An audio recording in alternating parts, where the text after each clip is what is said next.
এই দেশের ইসলামের নামে হইল বাবা শাহজালাল। কেন? 707 বছর আগে এই দেশে কোনো ইমাম, মুফতি, মুয়াজ্জিন, কোনো মাদ্রাসা ছিল না।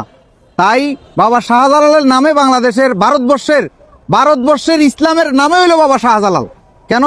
707তম উরুস শরীফ গতকালকে গেছে, কিন্তু সেই জায়গায় বর্তমান বিএনপি সরকার ক্ষমতায় আসার পরে এবং কি বিরোধী দলীয় 11 দলীয় জোট, জামাতে ইসলাম এবং কি মামুনুল হক 11 দলীয় জোট যাওয়ার কারণে জামাতে ইসলামের আমিরের বাড়ি ডাক্তার শফিকুল ইসলামের বাড়ি সিলেট হওয়াতে গতকালকে সিলেটের শাহজালালের মাজারের যে 706 বছর পর্যন্ত যেভাবে গান, বাদ্য, ওয়াজ, মাহফিল, আশেকানরা যেভাবে আনন্দ করছে, সেই আনন্দ ডাক্তার শফিকুল ইসলামের ইন্ধনে আমাদের এই উরুসে এখন তাদের নেতৃত্বে চলছে। সেখানে কোনো গান বাদ্য নাই, ওয়াজ মাহফিল নাই, শুধু মানুষ আসতেছে, টাকা পয়সা দিতেছে, গরু দিতেছে, ওইগুলাই রিসিভ করতেছে। কিন্তু যে আশেকের ভক্তদের যে একটা জালালিয়া তরিকতের যে একটা সিস্টেম, যে একটা আনন্দ, সেটা কোনো ভক্ত করতে পারে নাই।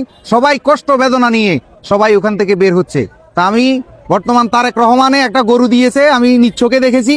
তা আমি অনুরোধ করব তারেক রহমানের কাছে যে এই হস্তক্ষেপ যদি করে, এই দেশে হাসিনা সরকারকে কওমিরা মা জননী বানাইছে, কিন্তু কওমি জননীরে এই সন্তানরাই শেষ মুহূর্তে এই 5 আগস্ট 2024 ফিটাইয়া দূরাইয়া এই দেশ ছাড়া করছে।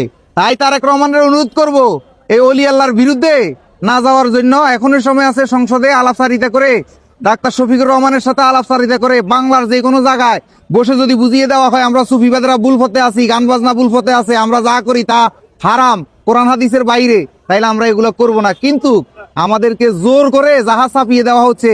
যে কোনো সময় আপনারা দেখবেন ভাত রান্না করা শুরু করলে দেখবেন ডাকনা দিলে আস্তে আস্তে আস্তে আস্তে আস্তে আস্তে যখন জলীয় বাষ্প আর বের হইতে না পারে, ঠাস করে আপনার কি হয়, ডাকনাটা পড়ে যায়। এই যেই কোনো সময় যদি তারেক রহমান এই 707তম উরুস করতে পারে নাই বক্তবিন্দুরা ওদের মন মতো, যদি জনাব তারেক রহমান যদি ব্যবস্থা না নেয়, তাহলে মানুষের মনে আবার আরেকটা জুলাই বাস্ট হবে এই দেশে।